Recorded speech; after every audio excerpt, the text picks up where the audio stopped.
नमस्कार, जय हिंद मेरे प्यारे साथियों जैसा कि आप लोग जानते हैं कि 1 मई से हम लोग इस चैनल के माध्यम से हिंदी व्याकरण की एक बहुत ही बेहतरीन बैच स्टार्ट किए हुए हैं। ठीक है, और कल हमने वर्णमाला का, इसमें हम लोग वर्णमाला शुरू किए हैं और वर्णमाला का पार्ट नंबर 1 ऑलरेडी हम कल का पढ़ा चुके हैं। जो लोग अभी तक पार्ट नंबर 1 नहीं देखे हैं तो सबसे पहले आप लोग पार्ट नंबर 1 जाकर जरूर देख लें, क्योंकि हम पार्ट नंबर 1 में हिंदी के बारे में बेसिक जानकारी बहुत ही सरल भाषा में हम आपको समझाए हुए हैं कि हिंदी का सबसे पहले प्रयोग कहाँ हुआ था, हिंदी की जो व्युत्पत्ति हुई है वो कैसे हुई है। ठीक है, हिंदी के जो भाषा है, लैंग्वेज, वो कौन सी भाषा है, और उसके बाद से हमने उसमें बताया था कि जो हिंदी है वो किस नदी से निकली हुई मानी जाती है। ये सारी जानकारी हम कल के वीडियो में बताए हुए हैं। उसके बाद से हम लोग जो वर्णमाला शुरू किए थे, तो वर्णमाला में हम स्वर और व्यंजन के बारे में बेसिक जानकारी वहाँ पर दिए हुए हैं कि स्वर क्या होते हैं, व्यंजन क्या होते हैं। क्योंकि आज भी हम लोग वर्णमाला का पार्ट नंबर 2 देखेंगे, तो इसमें हम लोग देखेंगे स्वर और व्यंजन के प्रकार कितने प्रकार के होते हैं, कौन कौन होते हैं। ठीक है, तो सबसे पहले आप लोग को मैं बता दूं कि पार्ट नंबर 1 जाकर जरूर देख लें। अच्छा, सबसे बड़ा यहाँ पर क्वेश्चन पूछा गया था कल के वीडियो से कि जो आपने स्वर और व्यंजन बताया, चूंकि हम बताए थे कि देखिए एक वीडियो में ही समाप्त वर्णमाला नहीं हो जाएगा, हम आपको जैसे कंप्लीट कर लेंगे तो आपके मन में कोई डाउट ही नहीं रह जाएगा। फिर भी बहुत सारे विद्यार्थी पूछे थे कि सर जो स्वर में स्वरों की जो संख्या है पूछी जाती है कभी कभी पेपर में, ठीक है, तो हम कन्फ्यूजन में हो जाते हैं कि कब 10 लगाएं, कब 11 लगाएं। होता है ना, कभी कहीं कहीं स्वर 10 देखने को मिलता है, कहीं 11 भी देखने को मिलता है और कहीं कहीं 13 देखने को मिलता है। तो ये सबसे बड़ा डाउट बना हुआ है विद्यार्थियों के मन में। तो इस वीडियो में आप ये जो डाउट बना हुआ है इसको आप आज क्लियर ही कर लेंगे। ठीक है, तो आइए हम लोग शुरू करते हैं इस वीडियो को और देखते हैं। तो देखिए, सबसे पहले हम लोग स्वर के बारे ही में आज हम लोग चर्चा करेंगे। तो एक बार पुनः मैं बता दे रहा हूँ कि जो स्वर क्या होते हैं, चूँकि आपसे डिफिनेशन यानी कि परिभाषा नहीं पूछेगा, आमतौर पर पूछ लिया जाता है कि स्वर क्या होते हैं, तो उसका जो आपका आंसर दिया रहेगा यही दिया रहेगा कि जिन वर्णों के उच्चारण में स्वतंत्र रूप से प्रयोग होता है उन्हें ही हम स्वर कहते हैं। अब यहाँ पर सबसे बड़ा डाउट ये बना है कि स्वतंत्र रूप होता क्या है। तो मैं आपको बता दूं, स्वतंत्र रूप का मतलब होता है, हमने कल भी बताया था कि स्वतंत्र का मतलब होता है खुद का मालिक, यानी अपने आप पर ही निर्भर रहना। ये जो स्वर होते हैं, एक जब भी स्वर का उच्चारण आप करेंगे तो ये इनको उच्चारण करते समय किसी की सहायता नहीं लेनी पड़ती है, ये खुद अपने आप में ही मालिक होते हैं। ठीक है, जैसे हमने बताया था कि व्यंजन जो होता है, व्यंजन में स्वर की सहायता ली जाती है। जैसे हमने कल बताया था कि जो क है, क को अगर शुद्ध रूप से देखा जाए तो क हलंत प्लस अ, यानी कि इसको अगर हम तोड़ेंगे क को, तो क में हलंत यानी कि जब किसी भी वर्ण के नीचे अगर हलंत लगता है तो वो आधा वर्ण हो जाता है। तो आधा क प्लस अ मिलकर ही क बना हुआ है, यानी कि इसमें आपका एक व्यंजन भी है और एक स्वर भी है। लेकिन आप यहाँ पर देखेंगे कि स्वरों की संख्या जितनी भी होती है उसमें कहीं पर भी कोई व्यंजन का प्रयोग नहीं होगा, टोटल स्वर का ही प्रयोग होता है। तो यही कहा गया है कि जिन वर्णों का उच्चारण स्वतंत्र रूप से होता है उन्हें ही हम स्वर कहते हैं। ठीक है, चलिए, अगर स्वरों की संख्या हम बात करें, अगर आपसे क्वेश्चन में ये पूछा जाता है कि स्वरों की संख्या कितनी होती है, पेपर में अगर आ गया कि स्वरों की संख्या कितनी होती है, तो डायरेक्ट आप आंसर क्या बताएंगे कि 11 होती है। ध्यान दीजिएगा मेरी बात को। अगर आपसे केवल पेपर में ये पूछा जाता है कि स्वरों की संख्या कितनी होती है या स्वरों की कुल संख्या कितनी होती है, तो आप आंख बंद कर आप 11 लगा दीजिएगा। समझ में आ गया। अब अगर बात करें कि तब 10 कब होती है, 13 कब होती है, तो सुनिए मेरी बात को। यदि आपसे क्वेश्चन में यह पूछा जाता है कि उच्चारण के आधार पर, क्या चीज, ध्यान दीजिएगा, उच्चारण के आधार पर, या ध्यान दीजिए, उच्चारण कहे या उच्चारण के आधार पर या उच्चारण के स्थान पर, यह भी कह दे कि मात्रा के आधार पर, ये दोनों चीज नोट कर लीजिएगा। उच्चारण के आधार पर या मात्रा के आधार पर यदि स्वरों की संख्या आपसे पूछा जाता है पेपर में, तब आप कितना लगाएंगे, 10 लगाएंगे कि स्वरों की जो संख्या होती है 10 होती है। एक बार पुनः रिपीट कर दे रहा हूं, देखिए स्लो पढ़ाएंगे लेकिन आपको एकदम आपके माइंड में जितने भी क्वेश्चन है पूरा फिट हो जाएगा। हमने क्या कहा कि अगर केवल स्वरों की संख्या पूछेगा तो क्या बताएंगे आप, 11 बताएंगे। यदि आपसे पूछा जाता है कि उच्चारण के आधार पर या मात्रा के आधार पर स्वरों की संख्या कितनी होती है, तो आप क्या बताएंगे, 10 बताएंगे।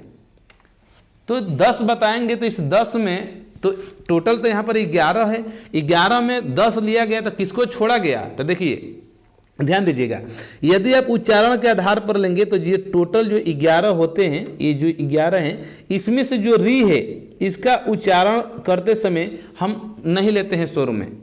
री को उच्चारण करते समय स्वर में नहीं लिया जाता है, क्योंकि देखिए ये जो री है, ये री आधा र प्लस ई से मिलकर बना हुआ है, और इसको टोटल अगर देखेंगे लिखेंगे तो री यानी कि र में छुट्टी के मंत्र री लग जाता है, इसीलिए इसको उच्चारण करते समय स्वर में नहीं रखा जाता है। ठीक है, तो इसलिए स्वरों की संख्या कितनी हो जाती है? 10 हो जाती है।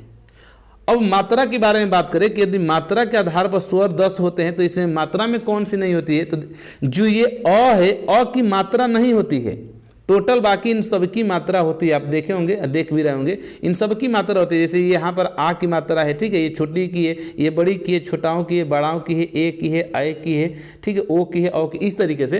तो टोटल इन सब की मात्रा होती है, लेकिन अ की मात्रा नहीं होती है। इसीलिए मात्रा या उच्चारण के आधार पर अगर स्वरों की संख्या पूछेगा तो हम क्या बताएंगे? 10 बताएंगे। आशा करते हैं कि ये चीज़ आप समझ गए होंगे। चलिए नेक्स्ट हम लोग बात करें कि 10, 11 और 10 तो हम समझ गए, 13 को भी समझा दीजिएगा कि 13 कब हम लगाएंगे।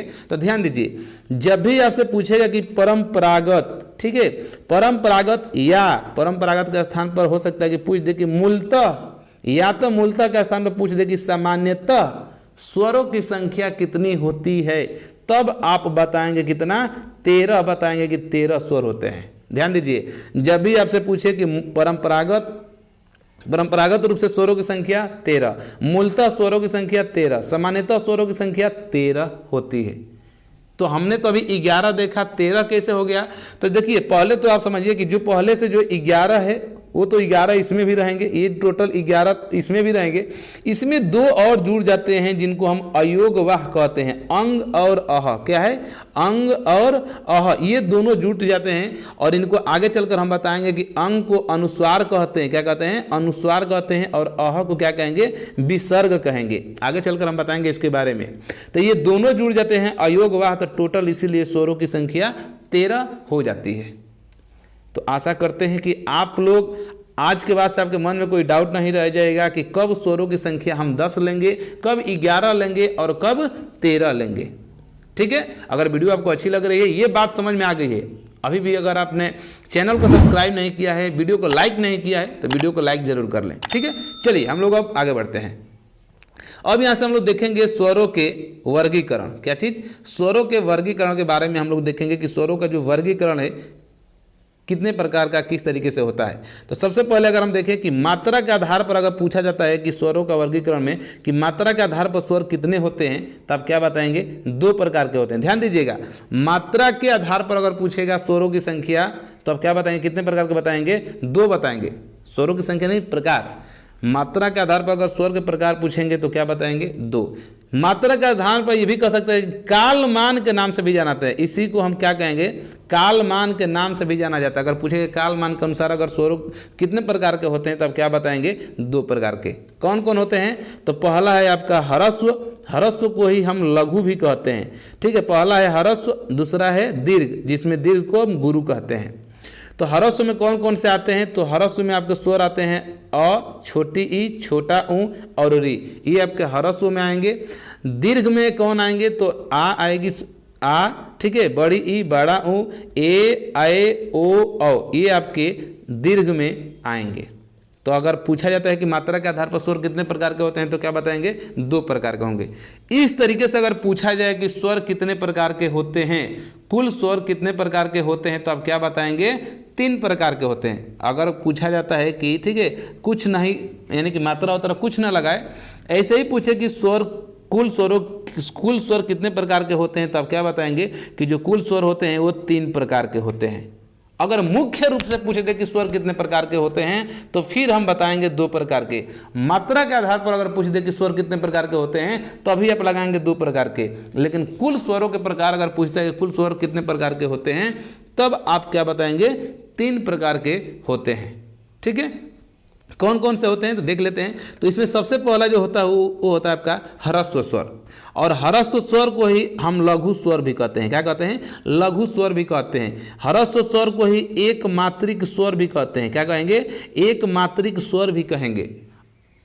बात समझ में आ गया? तो देख लेते हैं ह्रस्व स्वर क्या होता है। तो जिन स्वरों के उच्चारण में कम समय लगता है, ध्यान दीजिएगा, जो भी स्वर होगा उनको बोलेंगे, उच्चारण मतलब क्या होता है, उसको बोल रहे हैं आप, पढ़ेंगे उसको बोलेंगे तो बोलते समय बहुत ही कम समय लगेगा। ऐसे जितने भी आपके वर्ण आएंगे, जितने भी स्वर आएंगे, वहीं आपके ह्रस्व स्वर कहलाते हैं। ठीक है, देखिए हम एग्जाम्पल देख लेते हैं। यहाँ पर देखिए, यहाँ पर लिखा भी गया है कि ह्रस्व स्वर को एक मात्रिक भी कहा जाता है।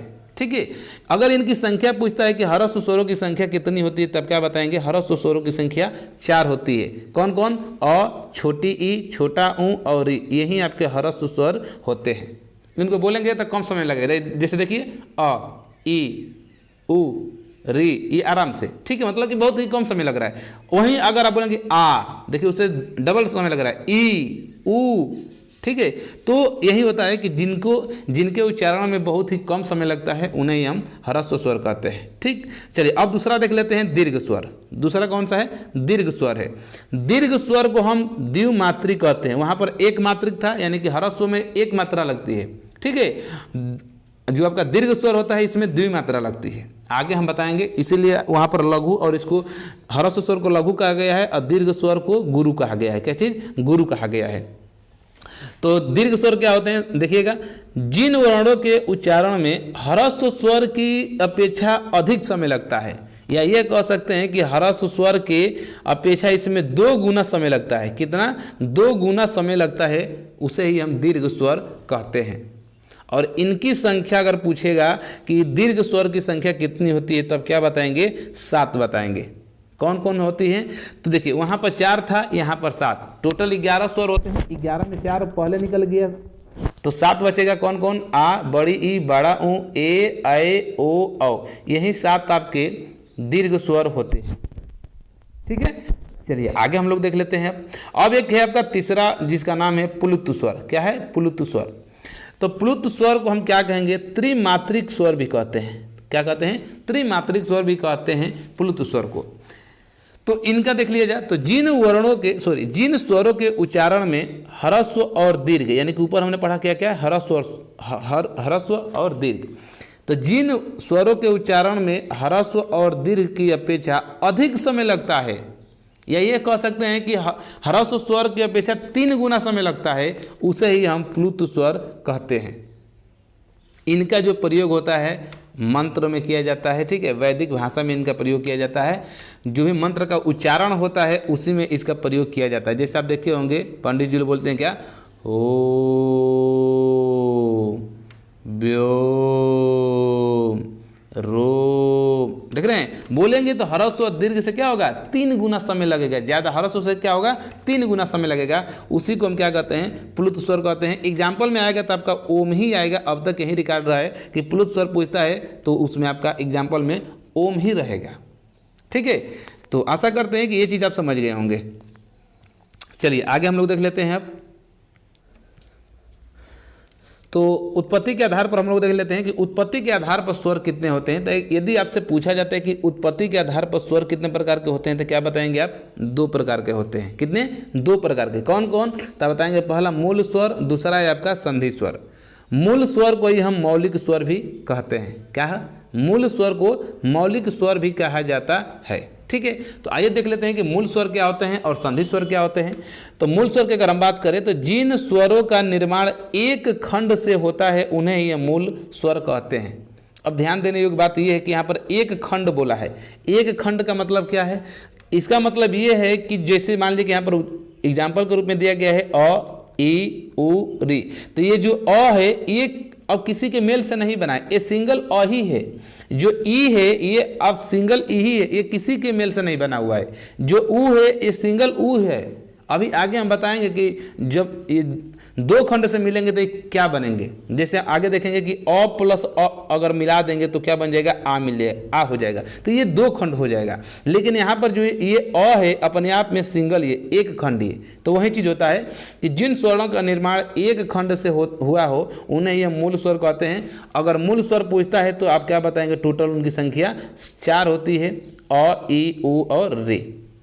मूल स्वर ऊपर आपने देखा कि मूल स्वर जो होते हैं उन्हीं को हम ये भी कह सकते हैं कि ये ह्रस्व स्वर भी होते हैं, ह्रस्व स्वर ही मूल स्वर होते हैं। वहाँ पर भी ह्रस्व स्वर में अ, ई, उ और री ही था। सही है, चलिए आगे देख लेते हैं। दूसरा जो है आपका संधि स्वर। तो संधि स्वर क्या होता है देखेंगे, तो जिन स्वरों का निर्माण दो खंड से, देखिए अभी हमने ऊपर भी बताया, तो जिन स्वरों का निर्माण दो खंड के द्वारा होता है उन्हें हम संधि स्वर कहते हैं। संधि स्वर दो प्रकार के होते हैं। ये जो संधि होती है ये भी अब दो प्रकार की होती है। कौन कौन, सजातीय स्वर और विजातीय स्वर। तो आगे हम लोग देखेंगे कि सजातीय स्वर क्या होता है और विजातीय स्वर क्या होता है। ठीक है, तो आइए हम लोग देख लेते हैं। सबसे पहले हम लोग देखेंगे यहाँ पर सजातीय स्वर, कि सजातीय स्वर क्या होते हैं। ये सजातीय है, ठीक है, सजातीय स्वर। तो सजातीय स्वर में क्या होता है, तो जो स्वर समान जाति के होते हैं, नाम से ही लग रहा है सजातीय, तो उसका परिभाषा क्या होगा कि जो स्वर समान जाति के योग से निर्मित होते हैं उन्हें ही हम सजातीय स्वर कहते हैं। ठीक, जैसे में देखिए आप हो गया जैसे आ, तो जो ये आ है, ध्यान दीजिएगा, जो आ है ये किससे बना हुआ है, अ प्लस अ से, यहीं से मिलकर आ बना हुआ है। तो ये देखिए क्या है, ये समान जाति का है, और यहाँ पर भी है तो अ ही है, ये समान जाति के हैं।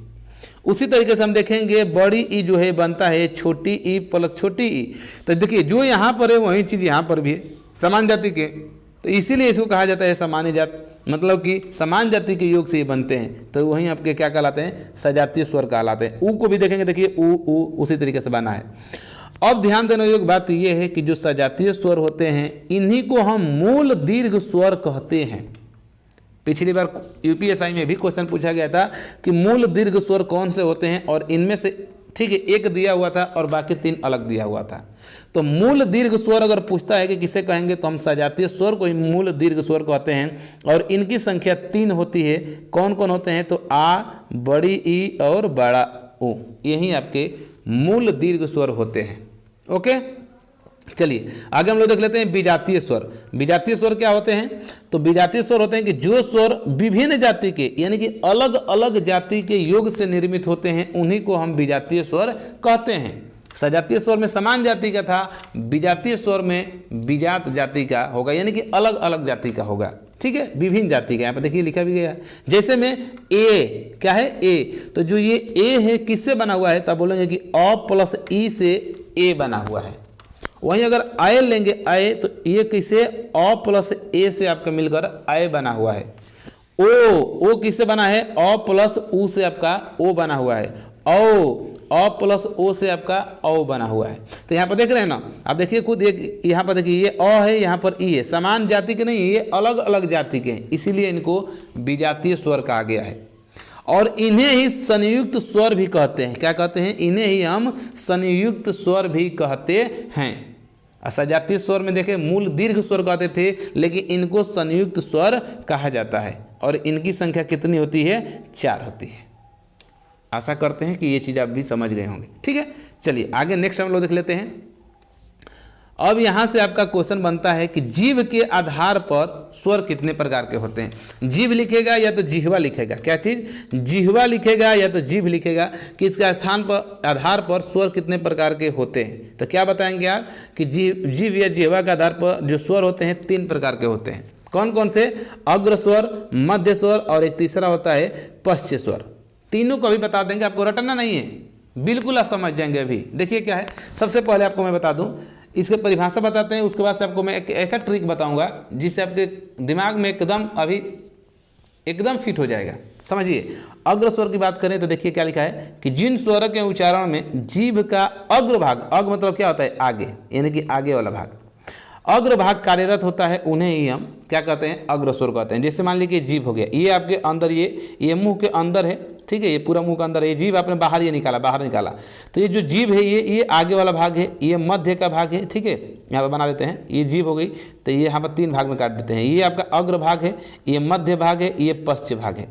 तो ये आगे वाला भाग, देखिए बोला है कि जिन स्वरों के उच्चारण में जीभ का अग्र भाग कार्यरत होता है उन्हें हम अग्र स्वर कहते हैं। जैसे छोटी ई, बड़ी ई, ए, आई, यही 4 आपके होते हैं। बोलेंगे तो जीभ के अगले भाग से ही इसका उच्चारण होगा। जैसे देखिए ई, ए, आई, खुद आप बोल कर देखिए, ये आगे वाला भाग से ही उसका आपको लगेगा नहीं, महसूस केवल होगा, ठीक है। तो यही आपके होते हैं 4। अब मध्य स्वर क्या होते हैं? मध्य स्वर, तो मध्य स्वर की अगर हम बात करें तो बीच वाला जो ये स्थिति होता है, ये अग्र हो गया, ये मध्य हो गया, ये पश्च हो गया। तो जिन स्वरों के उच्चारण में जीभ का मध्य भाग कार्यरत होता है उन्हें हम मध्य स्वर कहते हैं। यानी कि जीभ के बीच से, बीचों बीच से इसका उच्चारण निकलता है और इसमें केवल एक होता है, क्या चीज़? अ। आप बोलेंगे तो जीभ के मध्य भाग से ही उसका उच्चारण निकलेगा, अ, ठीक है। पश्च स्वर क्या होता है? तो जिन स्वरों के उच्चारण में जीभ की पिछला भाग कार्यरत होता है उन्हें ही हम पश्च स्वर, यानी कि जो ये वाला हिस्सा है जीभ के पीछे वाला हिस्सा, उससे इन सब का उच्चारण होता है। कौन कौन होते हैं? आ, उ, ठीक है, ओ, औ और आगत वाला आ, इन सब का प्रयोग, ठीक है, इन सब का उच्चारण पश्च स्वर यानी कि जीभ के पीछे वाले हिस्से से होता है। ये तो परिभाषा हो गया। इनको देखिए मैं किस तरीके से आपको एक ट्रिक के माध्यम से बताता हूं कि आप इसको कंठस्थ कर लेंगे। जैसे समझिएगा, अभी हमने बताया कि ये जीभ हो गई, जीभ का ये 3 हिस्सा है, ये है अग्र स्वर, ये हो गया मध्य स्वर और ये हो गया पश्च स्वर। आपको दिमाग में देखिए याद क्या करना है, बस एक चीज़ आप दिमाग में रखिए कि जो ये मध्य स्वर होता है, मध्य स्वर में केवल आपका अ आता है। क्या आता है? केवल अ आता है मध्य स्वर में। अब अग्र स्वर और पश्च स्वर का आपको याद नहीं करना है, समझिएगा। यहाँ पर थोड़ा सा ध्यान दीजिए कि अगर हम पश्च स्वर में देखें तो पश्च स्वर में जितना भी लिखा गया है ये 3 डिजिट के रूप में लिखा गया है कि नहीं? जैसे आपने लिखते होंगे 1 2 3, तो जो 3 लिखते हैं, ठीक है, जो 3 लिखते हैं इसी के रूप में ये सब लिखा गया है। देखिए आ लिखा गया है, आ, तो ये 3 के रूप में लिखा गया है, ऊ 3 के रूप में है, ऊ, ठीक है, ये भी 3 के रूप में, ओ, औ, आगत वाला, ये सब 3 के रूप में ही लिखा गया है। इसी को देखिए अ बना देंगे, इसी को ऊ बना देंगे, इसी को, यानी कि 3 के रूप में जितने भी लिखे गए होंगे केवल अ को छोड़कर ये सब आपके पश्च स्वर कहलाएंगे, यानी कि जीभ के पिछले हिस्से में। और इन सबको छोड़ देंगे तो बचेगा आपका ई, ए, आए, तो ये आपके अग्र स्वर में होंगे।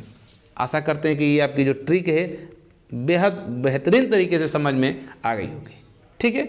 चलिए नेक्स्ट हम लोग आगे देखते हैं। अब अगर आपसे पूछा जाता है कि उच्चारण के या ओष्ठ के या ओठ या होठ भी लिखा रहता है, ठीक है, तो उच्चारण या ओष्ठ या होठ के आधार पर स्वर कितने प्रकार के होते हैं? तो क्या बताएंगे आप? 2 प्रकार के होते हैं। कौन कौन होते हैं? तो आप बताएंगे, एक होता है आवृत मुखी स्वर और दूसरा होता है वृत्त मुखी स्वर। आम मतलब कि नहीं, वृत्त मतलब कि वृत्त मतलब कि गोलाकार, यानी कि जिनके उच्चारण में आपके जो ओठ है, होठ है, ठीक है, ओठ समझिए तो होठ समझिए, जो भी आप समझ रहे होंगे, तो जिनका भी उच्चारण आप करेंगे और जो आपका ओठ है वो गोलाकार अथवा वृत्तमुखी नहीं होगा, यानी कि गोला के रूप में नहीं होगा। जैसे आप बोलेंगे, आप उच्चारण करेंगे तो जो आपका दोनों ओठ है वो आपका गोलाकार नहीं होगा, वृत्त की तरह नहीं होगा। वृत्त जानते हैं गोला होता है, तो इस तरीके से नहीं होगा। जैसे बोलिए, देखिए अ बोलेंगे नहीं होगा, जैसे अ, आ, ई, ए, आई, इन सब का उच्चारण आप करेंगे तो आपका जो ओठ है वो गोलाकार नहीं होगा, गोल नहीं होगा। तो ऐसे ही जितने भी स्वर होते हैं ये आपके आवृत मुखी स्वर कहलाते हैं। तो अगर ये आवृत मुखी होते हैं तो वृत्त मुखी कौन से होते हैं? तो देखिए जो आपका दूसरा होता है वो होता है आपका वृत्त मुखी स्वर। वृत्त मुखी स्वर में क्या होगा कि जिनके उच्चारण में जो आपका ओठ है, जो ओठ है वो गोलाकार हो जाएगा या वृत्त की तरह हो जाएगा, यानी कि गोल हो जाएगा। जैसे खुद आप बोलिए, देखिए ऊ, आप खुद बोलिए अपने आप से ऊ, देखिए आपका दोनों जो ओठ है वो गोलाकार टाइप का हो जा रहा है, ऊ, ओ, आ, ये बोलेंगे ना तो ये सब आपका जो ओठ है वो गोलाकार हो जाएगा। तो ऐसे जितने भी स्वर होंगे ये सब वृत्तमुखी स्वर कहलाते हैं। आशा करते हैं कि ये भी आप समझ गए होंगे, ठीक है। चलिए आगे हम लोग देख लेते हैं। अब एक पूछा जाता है क्वेश्चन यहाँ से कि मुख खुलने या मुख विवर के आधार पर स्वर कितने प्रकार के होते हैं? तब आप बताएंगे कितने प्रकार के? 4 प्रकार के होते हैं। वो कौन कौन होते हैं? तो पहला है आपका संवृत स्वर, दूसरा है आपका अर्धविवृत स्वर, ठीक है, तीसरा है आपका विवृत स्वर और चौथा है आपका अर्धविवृत स्वर। तो सबसे पहले हम इनको देख लेते हैं इनके परिभाषा के अनुसार कि कौन कौन होते हैं। उसके बाद से आपको 1 मिनट लगेगा, हम एक डायग्राम दिखाएंगे, आप उसको अपने दिमाग में फिट कर लीजिएगा। अग्र स्वर, मध्य स्वर, पश्च स्वर, विवृत, समृद्ध, अर्ध समृद्ध, विवृत, ये सब आप उसी डायग्राम से समझ जाएंगे। ठीक है, तो आइए सबसे पहले हम लोग देख लेते हैं कि जो समृद्ध स्वर होते हैं क्या होते हैं। तो समृद्ध स्वर होते हैं कि जिनके उच्चारण में जो मुख होता है वो बंद रहता है। क्या रहेगा? जो आपका मुख होगा, मुंह होगा, वो बंद रहेगा। जैसे ई, उ बोलेंगे तो आपका मुंह क्या है? बंद है। ठीक है, इसको अगर हम ट्रिक के माध्यम से याद करें तो इसको ध्यान रखिएगा। सुई उई, सुई उई, सुई उई, सुई सुई, ई इसमें आ रहा है ना, यानी कि ई। उई में यानी कि उ, यही 4 होते हैं आपके, ई उ। तो इसके लिए याद कर लीजिएगा सुई उई यानी कि समृद्ध में। ओके, अर्ध समृद्ध स्वर क्या होते हैं? तो जी अर्ध समृद्ध जो होते हैं कि समृद्ध की अपेक्षा थोड़ा मुंह खुलता है, वहां पर मुंह नहीं खुलता था, लेकिन यहाँ पर थोड़ा, जो हमने अभी ऊपर समृद्ध स्वर पढ़ा उसके अनुसार थोड़ा सा ये मुंह हल्का सा खुलेगा। जैसे ए ओ, बोलिए आप खुद, ए ओ, देखिए आपका मुंह खुल रहा होगा, उससे थोड़ा सा खुल रहा होगा। तो इसके लिए ट्रिक है ओए ओए ओए ओए, मतलब क्या? ओ और ए, ये आपके होते हैं अर्ध समृद्ध स्वर में। तीसरा होता है विवृत स्वर। तो विवृत स्वर क्या होगा कि सबसे अधिक मुंह खुलता है, तो किसमें खुलता है? विवृत स्वर में होता है। जैसे आप डॉक्टर के पास में जाएंगे और आपके अगर गले से कोई या मुख से रिलेटेड कोई अगर बीमारी है, कुछ दिखाना है, मुख दिखाना है, दांत दिखाना है, जीभ दिखाना है, तो डॉक्टर क्या बोलेगा? बोलिए, आ बोलो, आ। क्यों बुलवाता है? क्योंकि आप बोलते वक्त आपका जो मुख होता है सबसे ज्यादा खुलता है। आ, खुद बोलिए, आ, सबसे ज्यादा मुंह खुलेगा। तो विवृत स्वर क्या होते हैं कि इसमें सबसे अधिक मुंह खुलता है, जिसमें केवल एक ही आता है, वो है आ। अगला है आपका अर्ध विवृत स्वर। कौन सा? अर्ध विवृत स्वर। अर्ध विवृत स्वर क्या होते हैं? तो विवृत की तुलना में थोड़ा कम मुंह खुलता है, यानी कि अभी हमने विवृत पढ़ा तो उसमें पूरा मुंह खुल जा रहा था, लेकिन इसके अपेक्षा थोड़ा इसमें कम मुंह खुलेगा। जैसे क्या है? अ, ए, ओ और आगत वाला आ, ये जो 4 होते हैं आपके, ये अर्ध विवृत स्वर में होते हैं। ये चीज हो गया। तो हमने ये चीज देख लिया। अब इसी का हम एक डायग्राम दिखा रहे हैं जिसमें आपको अग्र स्वर, मध्य स्वर, पश्च स्वर, ठीक है, उसके बाद से समृद्ध स्वर, अर्ध समृद्ध स्वर, विवृत, अर्ध विवृत, ये आपको वहां से कंसेप्ट क्लियर हो जाएगा। तो आइए हम लोग देख लेते हैं। तो आप इस डायग्राम को देखिए, ठीक है, इसको आपको क्या करना है, ये जो डायग्राम हम बनाए हुए हैं इसको आप अपने कॉपी में नोट कर लीजिएगा। 1-2 बार आप खुद इसको नोट कीजिएगा, ऐसा ही डायग्राम बना लीजिएगा, और 2-3 बार जैसे इसको आप लिख लेंगे, पढ़ लेंगे, तो आपके माइंड में ये कंसेप्ट क्लियर हो जाएगा। तो आपसे अग्र स्वर, मध्य स्वर, पश्च स्वर, समृद्ध, अर्ध समृद्ध, अर्ध विवृत और विवृत, कुछ भी पूछेगा तो आप इस डायग्राम के माध्यम से बता देंगे। जैसे देखिए यहाँ पर कैसे बताएंगे। जैसे देखिए, अगर अग्र स्वर पूछता है तो अग्र स्वर में क्या होता है? ई ए आई, ये आपके अग्र स्वर में होते हैं। मध्य स्वर में केवल अ आता है। पश्च स्वर में क्या होता है? उ ओ, ठीक है, औ आगत वाला आ और आ, ये आपके पश्च स्वर में आते हैं। इसी तरीके से हम इसमें देखेंगे तो ये समृद्ध में क्या आएगा? ई उ, समृद्ध में आएगा। अर्ध समृद्ध में ए और ओ आता है। अर्ध विवृत में क्या आएगा? ए आएगा और अ आएगा, फिर औ और आगत वाला आ आएगा। और विवृत में जिसमें सबसे ज्यादा मुंह खुलता है उसमें क्या आएगा? केवल आ आता है। तो इस डायग्राम के माध्यम से आप अग्र स्वर, मध्य स्वर, पश्च स्वर, समृद्ध, अर्ध समृद्ध, ठीक है, और उसके बाद से अर्ध विवृत और विवृत, ये आपके 6 चीज यहाँ से आपका क्लियर हो जाएगा। तो आशा करते हैं कि आप समझ गए होंगे। तो बस वीडियो लंबी हो जाएगी ज़्यादा, आज की वीडियो बस यहीं तक रखते हैं। वीडियो आपको कैसी लगी है? अगर वीडियो आपको अच्छी लग रही है, ठीक है, कंटेंट आपको अच्छा लग रहा है, तो वीडियो को लाइक करना आपका काम है, ठीक है। कहेंगे नहीं कि नहीं वीडियो आप लाइक कर दिए। अगर आपको अच्छा लग रहा है तो खुद आप लाइक करेंगे। चैनल पर पहली बार आए हैं, चैनल को सब्सक्राइब नहीं किए हैं, आपको लग रहा है कि चैनल से हमारी भलाई हो सकती है, कुछ हो सकता है हमें, तब चैनल को सब्सक्राइब जरूर कर लें, ठीक है फ्रेंड्स। और कमेंट के माध्यम से कमेंट कर जरूर बताएं कि आपको ये क्लास कैसी लगी, ठीक। जो लोग ये सोच रहे हैं कि बहुत हम लोग धीरे पढ़ रहे हैं, तो आप टेंशन ना लें, अभी शुरुआत है। हम बहुत ही बेहतरीन तरीके से इस क्लास को कंप्लीट कराएंगे और एक एक चीज़ आपको समझ में आएगा। जितना भी मैं चीज़ पढ़ा रहा हूँ, इनका सीट भी बना रहे हैं, ठीक है। जैसे ये चैप्टर समाप्त होता है तो सीट के माध्यम से भी आपको पेपर सॉल्व कराएंगे। ओके, तो चलिए आज की वीडियो बस यहीं तक। धन्यवाद।